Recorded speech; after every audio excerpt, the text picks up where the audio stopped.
Yes, indeed. It is another lovely Saturday morning. It's another opportunity for us to get together around our virtual coffee table and have a good time together. And we're going to have a good time today. We're going to be talking to an author who is also a scientist who has written a book that you're going to have the opportunity very soon to have access to that deals with a lot of his past experience, but also his love for a good story.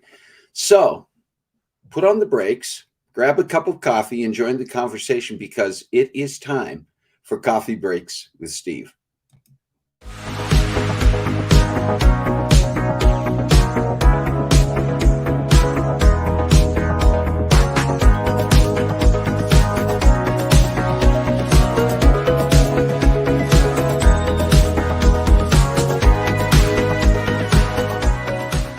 Tell you about our topic and our guest today.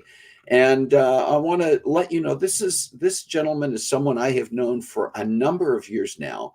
And anything I tell you about in introducing him in his bio is goes above and beyond my appreciation and respect and love for this man that you're going to meet in just a few minutes. But let me tell you very briefly a little bit about him, and then I'm going to bring him on. We're going to talk about him, and we're going to talk about the book that he has written. Sidney Niemeyer has been called a founding father of the new field of nuclear forensics. And when we get him on here, we're going to define some of these things, I promise you. Nuclear forensics. Among his leadership roles at the prestigious Lawrence Livermore National Laboratory, Sid articulated the need for a global nuclear forensics capability and spearheaded its development at the national and international level. After his retirement, he drew upon his lifelong love of science and mystery stories to write his brand new novel. We're going to talk about that, talk about the title of that, because he's been working on getting that title nailed down. When Sid is not writing or visiting his children and 10 grandchildren, he can often be found on his road bike navigating the hills surrounding the lab where he once worked. And so now let me, made the introduction, let's meet Sid Niemeyer. Sid, good morning and welcome to Coffee Breaks with Steve. Good morning. It's great to be with you, Steve. You know, I mentioned that in addition to all of your scientific and technical background, you and I have a history too. We spent some time together, and one of the things I've always appreciated about you, Sid, is that I think there is a preconception, maybe a misconception, that people who are scientists who have a strong background, and I mean, you have on your website, which we will share a little bit later on, you have a very extensive biography that part of the reason I didn't use it is that I can't pronounce half the things in it. And part of it is it's just very long, but I want to make sure we do share that with people at some point and make sure at least people can know where to find it.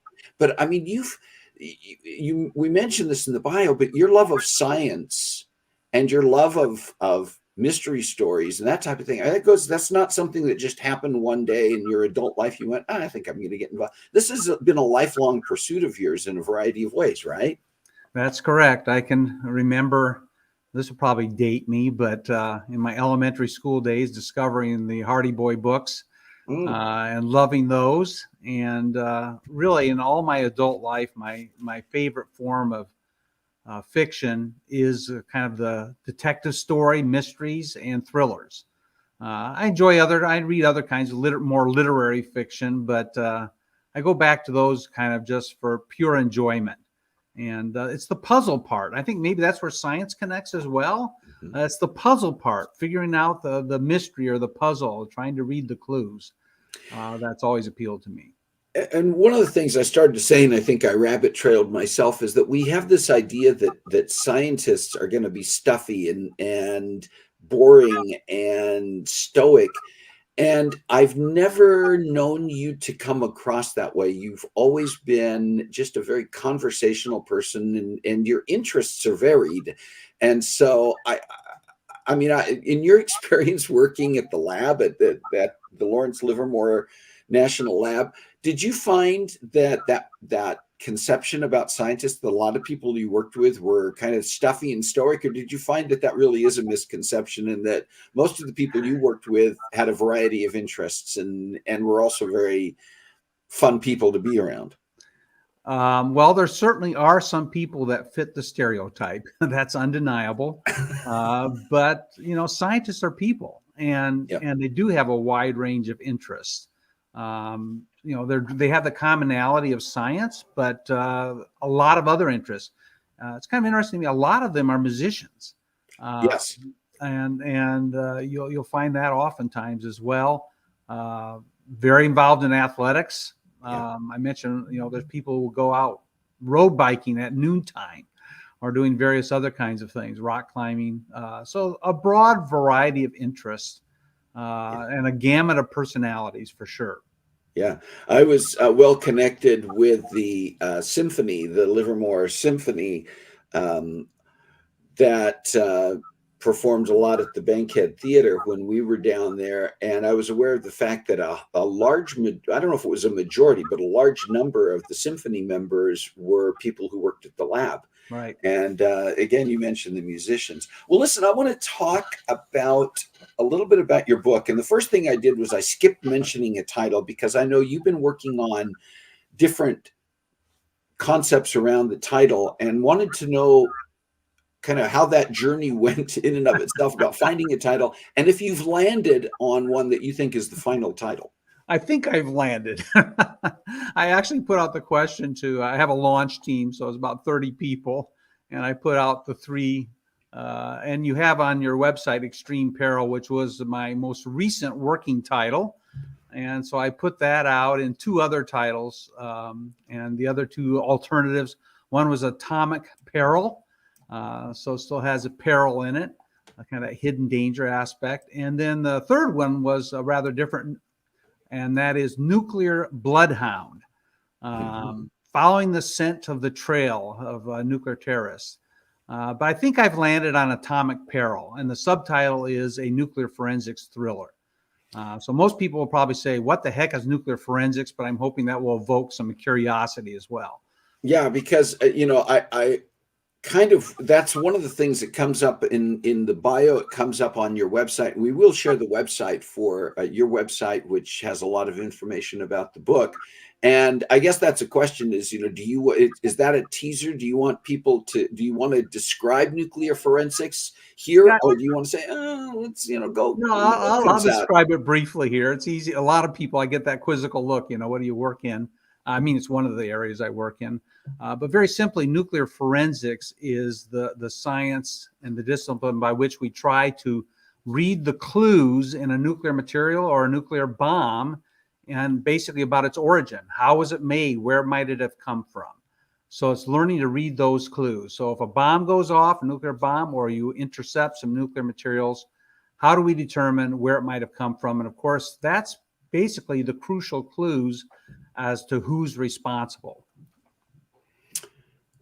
Your book is a scientific thriller, basically. How would you describe it in one sentence, and or give a little bit of a teaser about the plot line?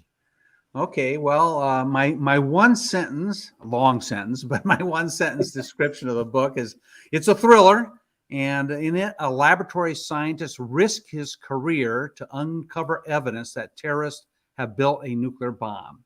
And then later, he risks his life to help discover the bomb before it's detonated on American soil. So that's the one sentence description of it. It kind of fits in the subgenre of techno thriller, because the technical clues do play a central role in kind of uncovering the mystery of that something's happening, who did it. But I tried to write very hard, worked hard on writing the technical clues so a non-technical person can follow it. I don't want just technical people to read the book. My wife helped a lot. She's a very non-technical, very smart, but non-technical person. She was my first reader, so I get notes back on the first draft like, what the heck does this mean? And I have a lot of beta readers as well who are non-technical. And so their feedback would suggest that I did quite well in writing it. You may not understand every detail, but you can follow the logic flow that the scientists are using. Yeah. And I guess that was part of my next question, next thought and by the way, I'll just mention to people who are tuned in, if you have questions that you'd like to pass along to Sid during this conversation today, please put them in the chat. If you have questions or thoughts or comments and want to find out more, and we are going to share more about where you can find out information and follow the path of Sid getting this book out to the public. But please feel free to put your questions in the chat.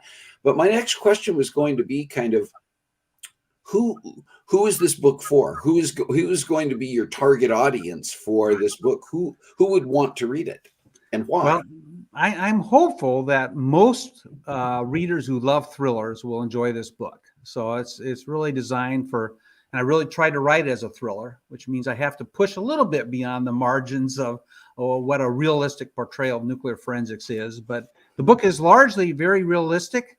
But I pushed it into the thriller realm. But people who I would say have an appreciation for science or an interest in world affairs will find it especially interesting and compelling.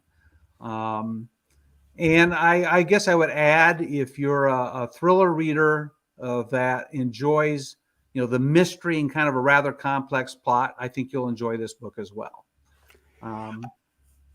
I think about people. One of my favorite authors is Tom Clancy, who I always found it interesting to look at his background and his biography, because he was an insurance agent who had a real interest in he was one of those people who just did a tremendous amount of research about his topics, and has written, so many books that he wrote had elements of international intrigue and military things that were taking place. And he was very good at making sure that his information was very accurate. And that was part of what made it so fascinating. And the stories were compelling. You've been called a father of nuclear forensics.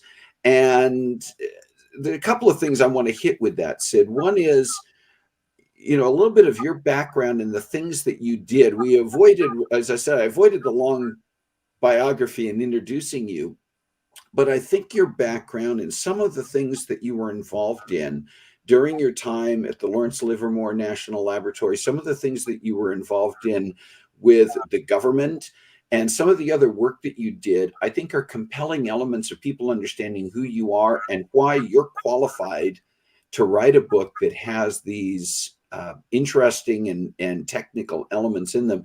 Can you share just a little bit about some of the things that you did over the course of your career? Yeah, I'd be glad to do, at least the course of my career as it relates to this book. Sure. Yeah, I do have the advantage that I didn't have to do a lot of research, because I'm writing about something that I'm intimately familiar with and played a role in developing. So really started in the early 90s. So if you think back to that period, it's just after presumably the Cold War has ended. And I had just in 1992 became the division leader for the nuclear chemistry division.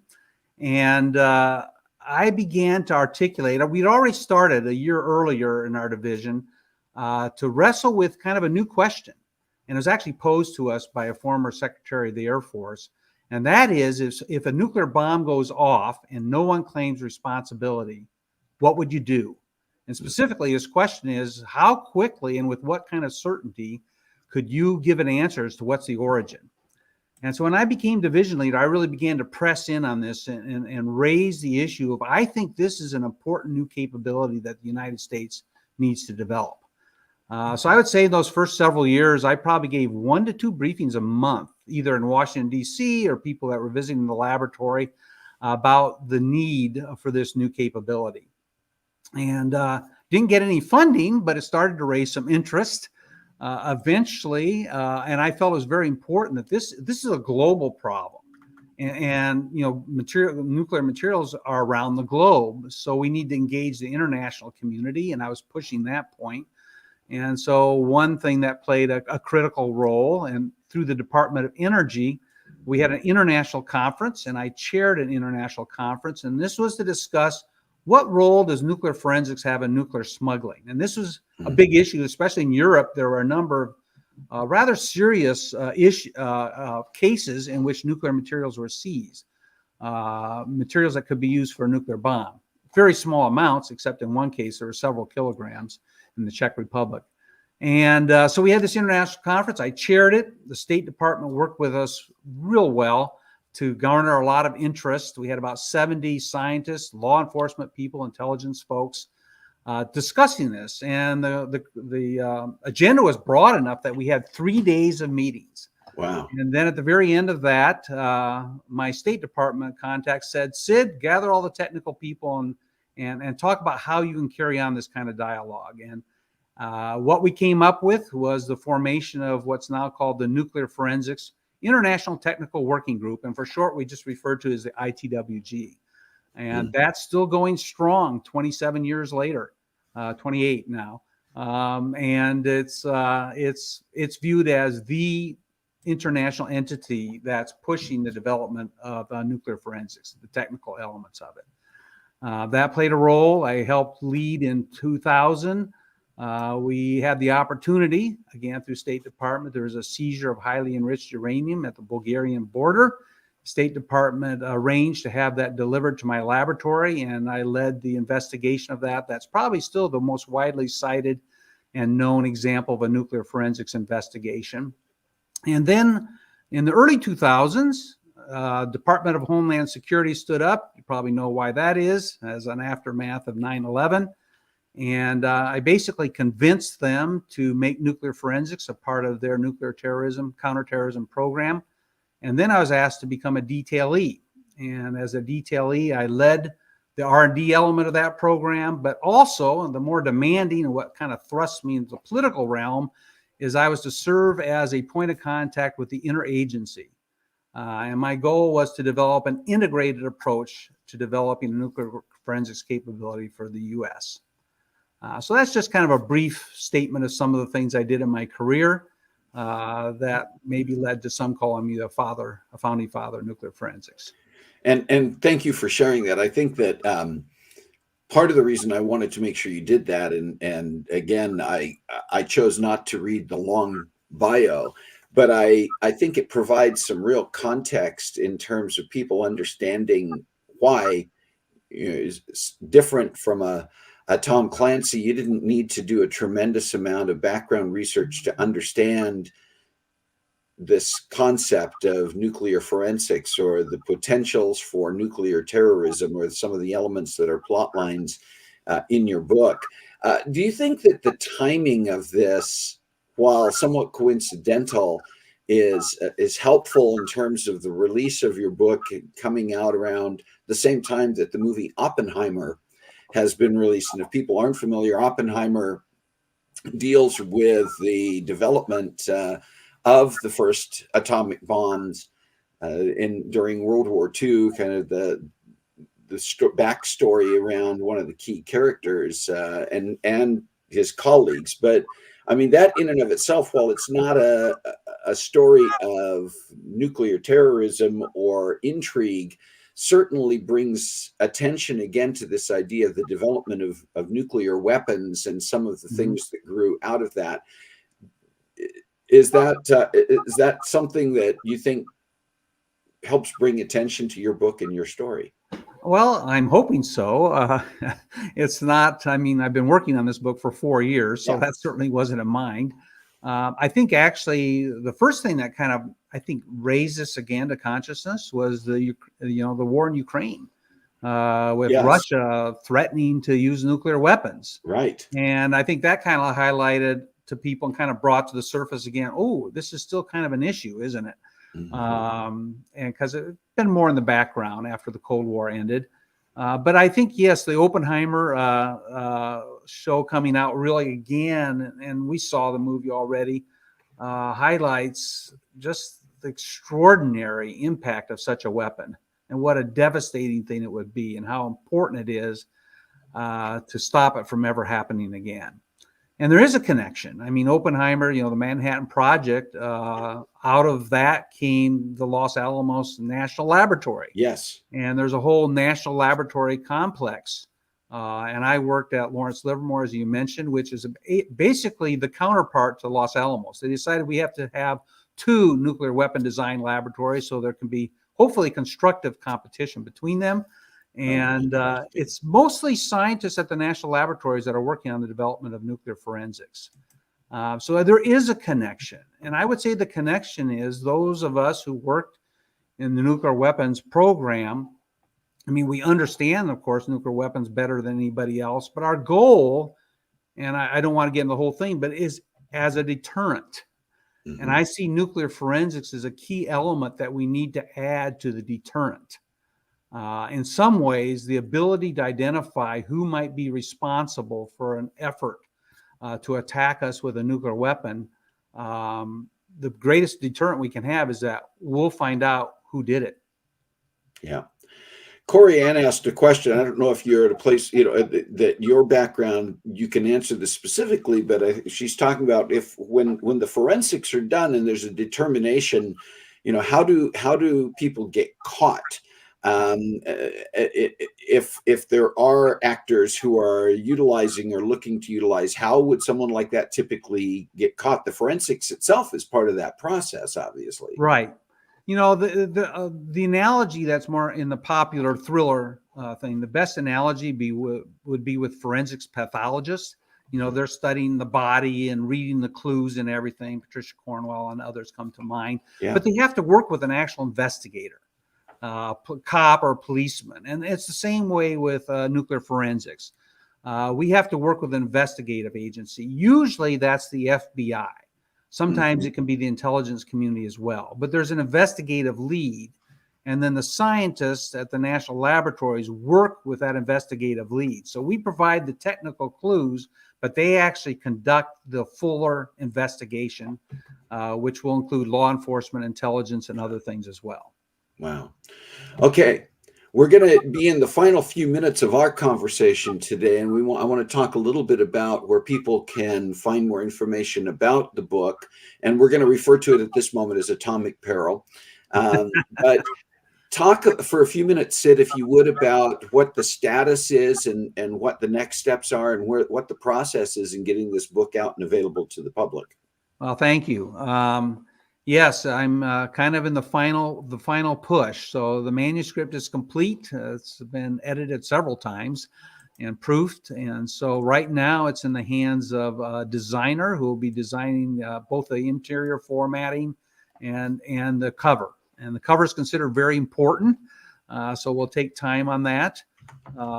That's kind of the critical step to then launching and actually publishing it. My plan is to publish it on Amazon. That's the 800-pound gorilla. And I'll probably, so you can find it on Amazon. And my publishing date that I have in mind, not set in stone yet, but is basically October 3rd. So the very beginning of October, 2023, of course, is when I hope for the book to come out. And there's every indication I'll be able to make that date. And we did finally settle, like I said, on the title of Atomic Peril. But that nuclear forensics thriller. So I'm excited about reaching this phase of the book after 4 years of working on it. Yeah. Basically learning, writing a thriller, and it's rather different than writing a scientific article. I'm sure that's what people are afraid of. And so there was a lot of learning on how to write in the genre, even though I've read widely in it and enjoy watching movies on it as well. It's another thing to learn how to write in that kind of a mode. And that's, I think, the last question I'm going to ask you is, what process did you personally go through? It might be advice for other people who might be considering writing a novel, maybe taking their own experience and expertise in doing that, because, as you say, it's not the same as writing a scientific article or essay. What were some of the steps that you personally took to get yourself prepared to take your knowledge and put it in this kind of a format? Well, I had the advantage of, I did know well on a social level a published author, and so about a year before I retired, I said I want to write. After I retire, what can I do to prepare myself? Because I don't have time to do it when I'm working full time. And he said the best thing you can do is go to writers' conferences. And so that would be my advice, because that's absolutely true. It's important in for a number of reasons. One is writers' conferences have class after workshop on how to write, and you go to the ones that fit your genre. So it's learning from the experts. The other thing is the contacts you make. Publishers and agents and everything, they'll basically think you're not really serious unless you're going to writers' conferences. And it's where you develop that network. And most authors don't like this, but it's not just learning how to write, it's learning the whole business of the publishing world. If you want people to actually read your book, unfortunately, you're actually in a business where you want to get people to hear about your book and hopefully purchase it. So go to writers' conferences. And then I also bought about a half a dozen different books that were recommended from various sources on the art of writing, especially in this genre. And so I devoured those and referenced them frequently. And then I got into a critique group where fellow authors read one another, and we nicely but rather stringently critique one another's writing. And so you're getting immediate feedback on what you're doing. And all of those things are important. I like the fact that you mentioned the business aspect, because basically you become an entrepreneur when you are an author. And, yes, there comes a point potentially where you're working through an agent and you're working directly with publishers, but you've got to be willing to be a sole proprietor to get yourself into that place where you can effectively market the work that you're doing, just like any other work that we produce. So appreciate that. All right. Now, I do have to ask this. Any thoughts about, once this one's out there, about writing any more novels? Oh, yes. And I haven't mapped them out, but definitely plan to write the next one as soon as this one comes out. Start writing the next one. I've kind of held off on ideating much about the next book. But it wasn't deliberate, but the book ends with many of the major characters having a slightly different role at the end of the book, or a somewhat different role. So I plan to pick up the story probably a few years down the road in their new roles. And I have some thoughts about what the book might entail. But I need to kind of continue to work those out. So as soon as this book is done and out and published, I will have the fun. I love sitting down with a blank piece of paper and ideating and thinking about what this next plot line might look like. So I've resisted going too deeply to stay focused, but I'm excited to get to that next phase. And basically, I kind of see a trilogy of nuclear forensics thrillers. I like that. I like that. Well, we're going to be following up. We have put in the chat here a few comments back. You will find the link to Sid's website, which has information about the book. And I think on there, Sid, people can sign up to be on your newsletter list too, right? And be getting updates. Yeah. You just scroll. It's bottom of every page, but if you land on the home page, just scroll to the bottom. It's easy. You just put in your email address and hit it. And that's the best way to stay apprised of my progress. And I also, on the newsletter, will provide reviews of other thrillers that I'm reading. So it kind of clues you in about new books that per authors perhaps you hadn't seen before. But also I kind of give some background articles as well about nuclear forensics and some of the things I've done in the past that will give more background that's related to this field. All right. We will also be putting on the Coffee Breaks with Steve sites. We will be putting that information. And the other thing we will be doing ourselves, while I strongly encourage you to sign up for Sid's newsletter and keep track of this. And so you will know the status and the updates and when the book is available. But I'm also going to make sure that we are tracking that and updating you along the way on our sites. And so we encourage people, as we get closer to that October release date, to be thinking about this, to have it on your list.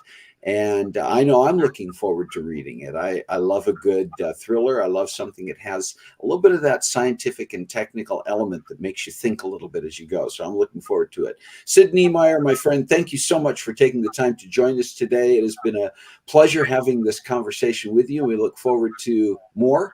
Look forward to hearing more and continuing to follow your progress, and definitely look forward to reading Atomic Peril. Well, thank you so much for having me on, and appreciate all the people who are listening in as well. All right. Take care, Sid. Okay, thanks.